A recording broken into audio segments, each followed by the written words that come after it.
Our next gentleman is the Assistant General Secretary of Communications and Membership Support at Equity. How that title fits on his door, I've never known. He also runs the My Theatre Matters campaign for Equity. Would you please welcome Martin Brown.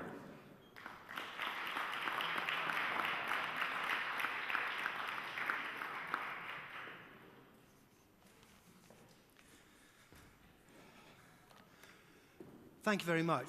What a fantastic day we've had. Huge congratulations to Luke and Claire and their team for pulling this together. I particularly enjoyed the Twitter feed, which I've been watching from the audience. So if you're going to tweet and say that I'm rubbish, do it while I've got my back to the screen. I've been asked to speak about the My Theatre Matters campaign. That's a campaign developed by Equity, the Theatrical Management Association, and The Stage, which encourages audiences to tell councils how much they value council support for their local theatres. But before I do that, Luke has asked me to say briefly a few words about Equity, what we are. Well, Equity is a trade union. That is a collection of workers, in our case actors, singers, dancers, variety artists and other performance professionals, who've come together to defend and improve their working conditions. Our main role is making agreements with employers, the BBC, National Theatre, Theatrical Management Association itself, that our partners in My Theatre Matters and many others.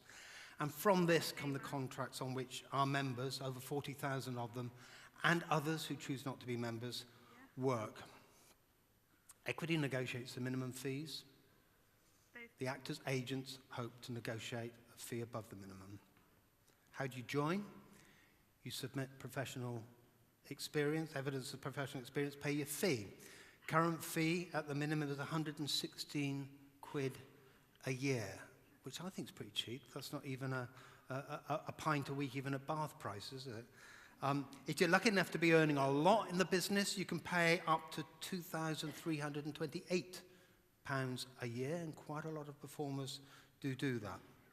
If you're a student of the performing arts, it's really cheap. It's 17 quid a year. But why should you join? Well, in my view, there are three killer arguments. The first is huge numbers of people want to work in the entertainment industry. So much so that many of them will work for nothing or even pay to work in the hope of getting a start.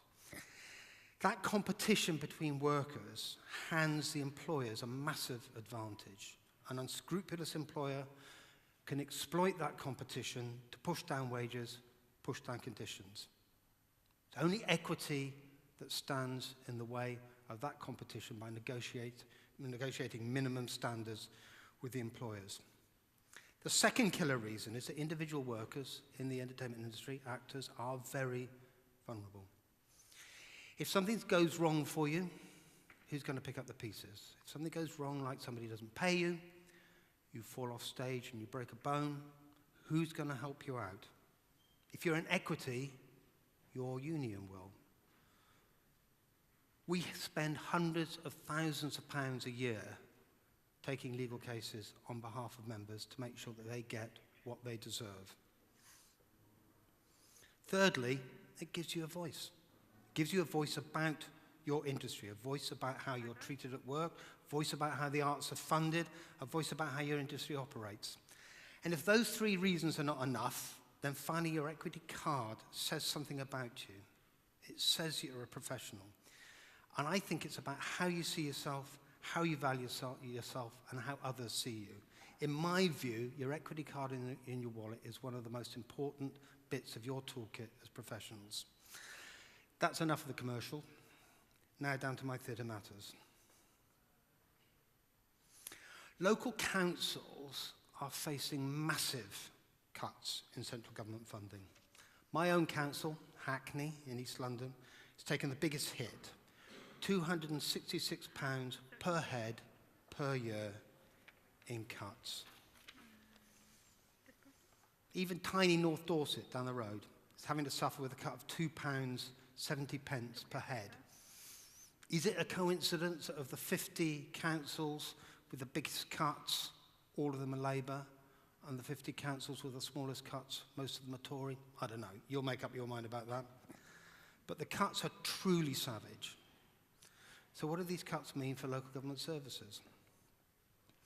Well, there are three things that take the majority of local council budgets: adult social care, child social care, and waste management. 50% of what your council spends goes on those three big heads. Now, they're all getting more expensive, while council budgets are getting smaller. So it's been estimated that in 2020, those three big spending heads will take 75% of all the budget of local authorities.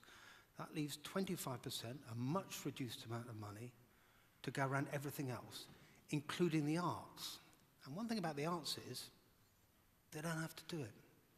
It's not statutory. It's not like libraries, it's not like education, it's not like housing. They must spend money on that. They don't have to spend money on the arts. And that has not been lost on some councils. Just down the road, Somerset. Well, actually, no, we're in Somerset, aren't we? In Somerset. Somerset was the first to cut art spending to zero. And zero really means zero, not a single penny on the arts. As a result, the Brewhouse Theatre in Taunton, where I went to school, closed. Westminster was next. Westminster Council, central London, where the Parliament is. No money spent on the arts by Westminster. Moray Council in Scotland cut its art spending to zero. Newcastle, one of the most vibrant artistic cities in the whole of this country, considered cutting its art budget to zero and pulled back to the brink because of a fantastic local campaign and some national intervention by politicians. Now that's a pretty terrifying scenario, that our councils could start to say, thank you very much, but no, we're not going to spend any money on the arts. But it's not just 100% cut. There is the risk. Across England, local council spending on the arts has already fallen. In 2008, the average was £9.59 per head spent on arts. In 2012, that's down to £7.53, and it's still falling. Now, how important is this? For every theatre in the country, whether it's funded or not, the biggest source of income is not Arts Council, it's not local authorities, it's not business sponsorship, it's earned income. It's ticket sales, it's bar returns, it's catering. It's what they do and can sell to audiences that makes the most money for them. But council funding is absolutely crucial. It's on average about 12% across the country. In the southwest, it's about 9%. In the Midlands, it's about 15%, so it varies. It's a crucial piece of support, but also I think it's a symbolically important piece of funding. One of the things that theatres seek to do is speak particularly to their local audiences. And I think that the council's investment in that and valuing of that is hugely important. So when you look at this, all the sources of income from our local theatres, it looks like they're facing a perfect storm. Arts Council England cuts started in 2011. Business sponsorship is going down everywhere but London. Box office is coming under pressure because of the austerity measures of the government. And local authorities are beginning to see arts as an easy target. So it's in this context that a new, unique group of organisations came together. Equity, we represent the workers. The Theatrical Management Association, they represent the bosses, the people who run the theatres. And the Stage Newspaper, an entirely commercial organisation which sees itself as the commentator on the theatre industry. It's a pretty extraordinary coalition. I think it's a sign of how difficult things are that these three organisations have come together. What's the campaign's objective? It is to persuade councils that arts funding is not an easy target. And the way we're trying to do that is by engaging with audiences, the audiences who walk through the door. Why audiences? Well, to put it at its most brutal, for a council leader, an audience member is potentially two things.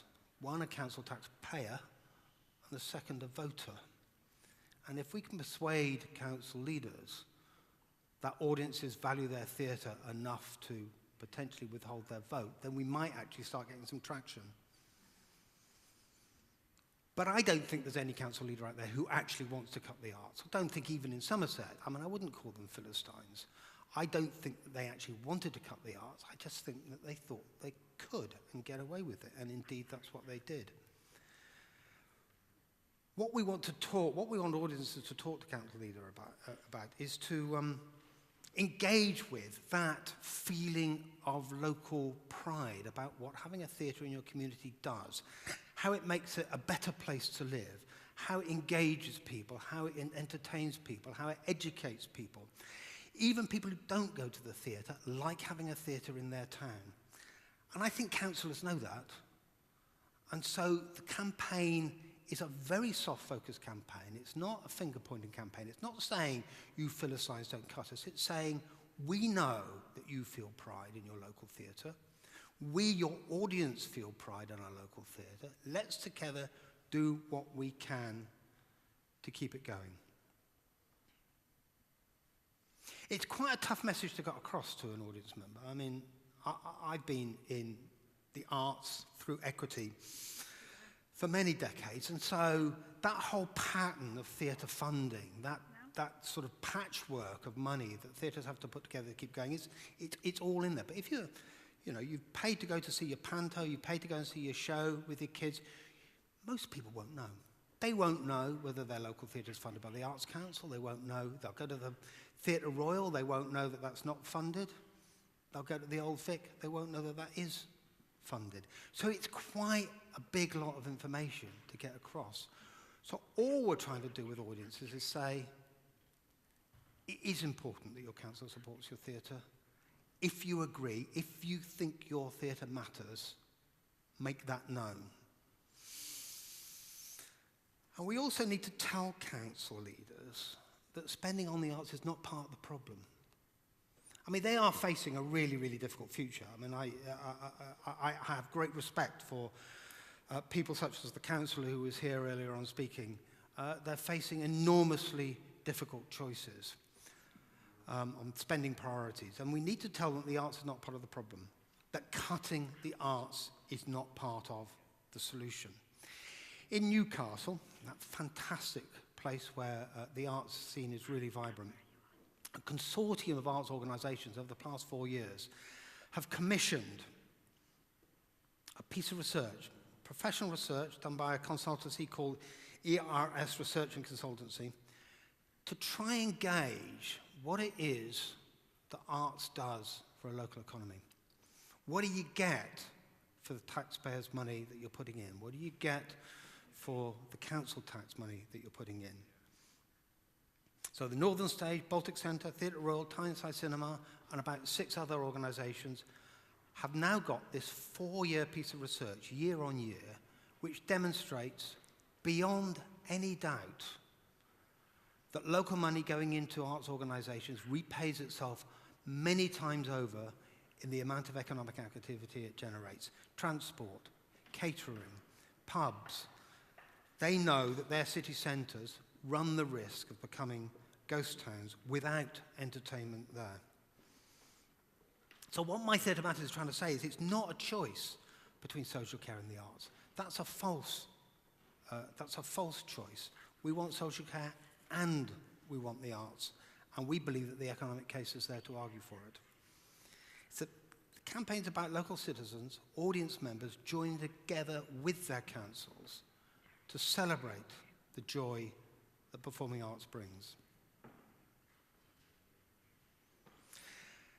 One of the key ways we've been getting this message across to audiences, because, they'll go in through the door, they'll have paid their ticket, they'll have paid their 15 quid or their 20 quid or their 25 quid or their 30 quid, and they'll think that's a fairly decent amount of money to pay. They won't know that it would be potentially significantly more without funding. You put a leaflet in their hand. Are they going to engage with it? Well, I don't know that I would if I went to the theatre in that way. What we're trying to do to help audience engage with it is ask our members to do something which actually I think as a non-actor is quite a tough call. We've been asking them at the end of their performance to step out of character, step to the front of the stage, and actually engage with the audience as actor to audience. And that's been having an absolutely brilliant impact. Matthew Kelly, currently touring the History Boys, has been giving speeches up and down the country to fantastic response. You can go onto the My Theatre Matters website and see some of the things that people are writing. I'm going to read you one thing that somebody wrote after hearing Matthew give his speech. Member of the public, audience member. Our lives are made richer by live performance. Theatres in the centre of the community are essential to break down barriers and make theatre and performance arts accessible to everyone. Local theatre is not a luxury. It is important to schools, doctors' surgeries, supermarkets, etc. It's just another facet of our lives. So while our members are giving these speeches up and down the country, and Matthew's not on his own, it's happening. I hope some of you have seen these speeches. It's not an actor-driven campaign. Over the years at Equity, I've had so many campaigns where we've gone to, those incredibly well-known faces, the lords and dames of the theatre, ask them to support their union, to support our campaigns on theatre funding, and they are fantastic. They absolutely do turn out. But we've decided not to do it on this occasion. I'm not sure how good it would be for someone perceived to be very successful, potentially wealthy, to come and talk to an audience about how their council taxes should be spent.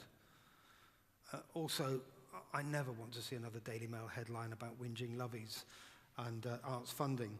So they're not in the lead this time, but what they are doing is supporting it by writing about it, by tweeting about it, and you may have seen in theatre programmes that there are now articles from people like Hugh Bonneville, Jenny Agutter, talking about the campaign, talking to the audience about why it's an important campaign. It was launched this spring, My Theatre Matters. It's going to run for the whole of 2013 and into 2014. Initially, we launched it because we wanted to have arts funding as a factor in the budget setting for local authorities as they come up to the 2014 budget period. But actually, I think we're going to have to continue with it. I think it's a campaign that's going to have to go on into 2014 and beyond. And I think that for theatres, and there are nearly 200 theatres up and down the country that have signed up to it, including theatres here, the Natural Theatre Company, Rondo, they've all signed up to it. I think potentially what it can do is actually theatres can use it to build alliances with their audience, to build that important relationship about sustaining their theatre. And the database of supporters can be used for campaigning purposes as well. All we're asking people to do is sign up to the campaign and give us their postcode and their email address. That means that when there's a crisis, we can target information about any local campaigns at the campaign supporters through that database. So, for example, you may have heard that the Sherman Theatre, just across the Severn, has heard that its local authority is making drastic cuts, Cardiff local authority, drastic cuts in its support. We are now waiting to see whether campaigning activity starts in Cardiff. If it does, we'll use our database of My Theatre Matters supporters to point them towards that campaign, to strengthen that campaign. And you can support the campaign too. I hope there are lots of people in this hall who've already signed up to it. If there aren't, get your smartphone out. The address is there. When that bit there goes away, you'll see it, mytheatrematters.com. Sign up today. You can put a picture up there of yourself. If you're lucky enough to be working professionally in a theatre, talk to the company of actors that you're working with. Talk to them about the campaign. Talk to them about how they can support it. Talk to them about whether they're willing to do that difficult thing and step out of character at the end of the show. And talk to their audience about how council support is crucial. It's a huge campaign. We are aiming at nothing less than mobilising the theatre-going public of the United Kingdom. My Theatre Matters. Does theatre really matter? I mean, in this world of pick and mix entertainment, everything instant, everything available 24 hours a day. Does theatre still have a place? Well, I wouldn't be standing here if I didn't believe that it did, if I didn't believe in that magic of the shared experience, that extraordinary thing that happens between actors and their audience. It can't be replicated in that increasingly individuated digital offer that is so much of the entertainment mainstream now. And audiences know that, don't they? You know that your audiences know that. And actually, the appetite for theatre is growing. The West End is in its 9th record year, not just of the profits made by people like Cameron McIntosh, but of feet through the door. 9th record year. And Rachel Tackley, president of the Theatrical Management Association, director of the English Touring Theatre, she believes that more people go to theatre than pay to go to football in the United Kingdom. It is important. It does matter. I think the West End reflects the health of theatre across the country. We heard before, didn't we, from West End producer about the absolutely crucial link between funded theatre and the West End. Warhorse, Les Miserables, Jerry Springer the Opera, Five Guys Named Mo, History Boys, all started in subsidised theatre. Who would have thought that Warhorse could ever be a commercial success? A children's story about a horse in the First World War. It could only have been developed in a subsidised theatre. So theatre does matter, and it's up to us to make sure that short-term, short-sighted austerity policies don't damage it critically.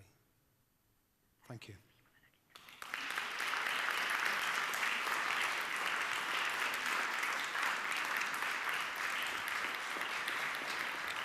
Thank you very much indeed, Martin Brown from Equity. Thank you, Martin. I won't take any questions from the floor for you at the moment because you're about to take part in the big debate. So you can have a little sip of your water and rest up. Oh, some wise words there indeed. Thank you very much indeed. It is pretty much time for the big debate. So if our other guests on the panel could make their way to the stage, I will go and see if I can find the questions for you.